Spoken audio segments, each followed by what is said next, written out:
जोहार, नमस्कार। बात करते हैं राजनीति क्या है और आम जनता का राजनीति से रिश्ता क्या है। राजनीति, जैसा कि नाम से ही स्पष्ट है, शासन चलाने के लिए जो पहले राजा महाराजा हुआ करते थे, उन लोगों ने एक नीति बनाई थी, एक नियम और कायदे कानून बनाए थे शासन करने के, उसे राजनीति कहा जाता था। बाद में शासन की व्यवस्था बदल गई, जनता का जनता के लिए जनता के द्वारा शासन की प्रणाली आई, जिसे लोकतंत्र कहते हैं। इस लोकतंत्र में राजनीति शब्द का मतलब हो गया शासन को चलाने के लिए जो व्यवस्थाएं होती है, उसे चलाने के लिए जो लोग होते हैं, वो लोग राजनीतिज्ञ कहे जाने लगे और उन लोगों की जो कार्यशैली होती है वो राजनीति कही जाने लगी। एक अन्य शब्द भी अस्तित्व में हमेशा से रहा है, उस शब्द का मतलब होता है कूटनीति। कूटनीति कहा जाता था, साम दाम दंड भेद की जो ये नीति अपनाई जाती थी, इसे कहा जाता था कूटनीति। अब ये कूटनीति और राजनीति का एक अटूट रिश्ता हमेशा से रहा है, मगर कूटनीति एक अलग था, राजनीति एक अलग था। मगर अब दोनों ने एक दूसरे को इस तरह से गले लगा लिया है कि राजनीति का मतलब कूटनीति और कूटनीति का मतलब लोग राजनीति समझते हैं। यही कारण है कि आजकल राजनीति का प्रवेश जिंदगी के हर क्षेत्र में हो। घर के अंदर भी राजनीति होती है, कहेंगे कि भाई वो बहुत राजनीति करता है, वो बहुत राजनीतिक बातें करती हैं। जहाँ पे लोग काम करते हैं, कार्यस्थल पर भी राजनीति की बातें होती हैं और राजनीति भी होती है। तो ये राजनीति वो राजनीति नहीं है जिस संदर्भ में ये शब्द बना था, ये कूटनीति है। ये कूटनीति चलती रहती है हर जगह पर। अब देश की राजनीति की बात करते हैं हम लोग। चुनावी माहौल है, तरह तरह के वादे और घोषणाएं हो रही हैं। दिल्ली में एक अरविंद केजरीवाल मुख्यमंत्री हैं, उन्होंने महिला दिवस के अवसर पर एक बेहद ही रोचक बात कह दी, महिलाओं का दिल जीत लिया। न सिर्फ दिल्ली बल्कि पूरे देश की महिलाओं के दिल में एक उम्मीद जगा दी है। उन्होंने अब तक के सबसे बड़े चुनावी घोषणा का ऐलान किया। उन्होंने कहा कि जो भी महिलाएं 18 साल से ऊपर की हैं, उनके अकाउंट में वो 1000 रुपया हर महीना डाल देंगे। बहुत बड़ी बात है। अब तक देश में चर्चा हो रही थी झारखंड के जेएमएम सरकार के हेमंत सोरेन के उस वादे की, जो कि हर 50 साल से ऊपर की महिलाओं को वो पेंशन देते आ रहे हैं। केजरीवाल ने स्लैब को सीधे घसका के 18 साल कर दिया। 18 साल से ऊपर की हर महिला को 1000 मिलेगा। झारखंड में भी पेंशन 1000 ही मिलता है, वृद्धा पेंशन हो या विकलांग पेंशन हो। केजरीवाल 18 साल के स्तर पर ले आए हैं। अब जाहिर सी बात है, इस पर बातें शुरू हो गई। कुछ लोग राजनीति के आरोप लगाने लगे कि केजरीवाल तो फ्री की रेवड़ियाँ बांट रहा है। अरे भाई, आप नहीं बांट रहे हो क्या? गैस का दाम आपने कम नहीं किया, पेट्रोल का दाम आपने कम नहीं किया। आप क्या मुफ्त अनाज के बात को लेकर के जनता के बीच नहीं जा रहे कि हम हर परिवार को फ्री अनाज दे रहे हैं? तो ये मुफ्त की रेवड़ियाँ बांटना नहीं होता है। सरकार किस लिए होता है? आइए दर्शकों, एक छोटे से मुद्दे पर संक्षेप में बात करते हैं। सरकार होता क्या है? आप और हम वोट देते क्यों हैं? वोट देने का मकसद क्या है?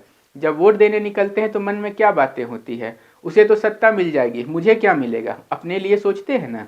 क्या सोचते हैं?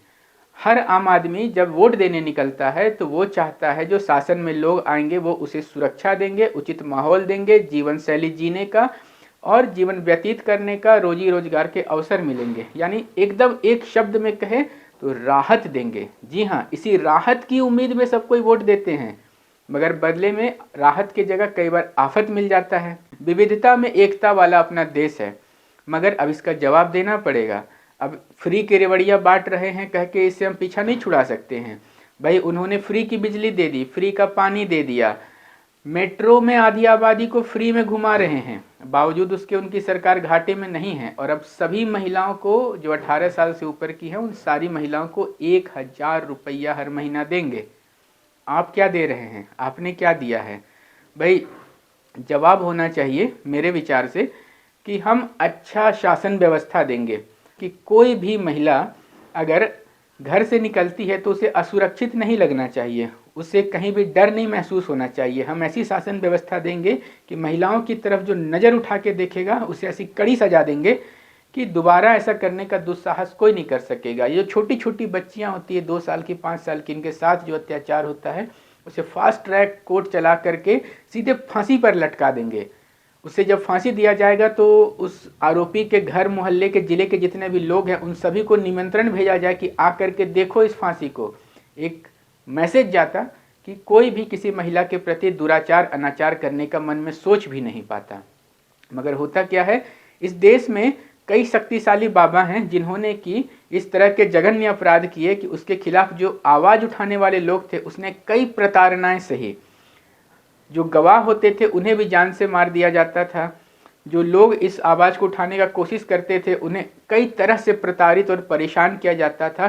कितने संघर्ष करके कुछ महिला बहनों ने ऐसे शक्तिशाली लोगों को सलाखों के पीछे भिजवाया है। अब उन्हें सलाखों के बाहर लाने के लिए उनके जो भक्त हैं, जो समर्थक हैं, वो आंदोलन कर रहे हैं कि बाबा जी को इतने साल हो गए जेल में, ये संत आदमी है। भाई काहे का संत? उसने गलत काम किया, जो मानवता के खिलाफ है, जो धर्म के खिलाफ है, वो काम किया और आप उसकी अभी भक्ति कर रहे हो। एक बार सोचिएगा जरूर, जो भी किसी ऐसे बाबा के भक्त हैं, एक बार सोचिएगा जरूर कि क्या आप इंसान कहे जाने के काबिल हैं? इंसानियत क्या है? और आपके जो आदर्श हैं, आप जिसके भक्त हैं, क्या वो ऐसा काम कर रहे हैं जो इंसानियत के दायरे में है?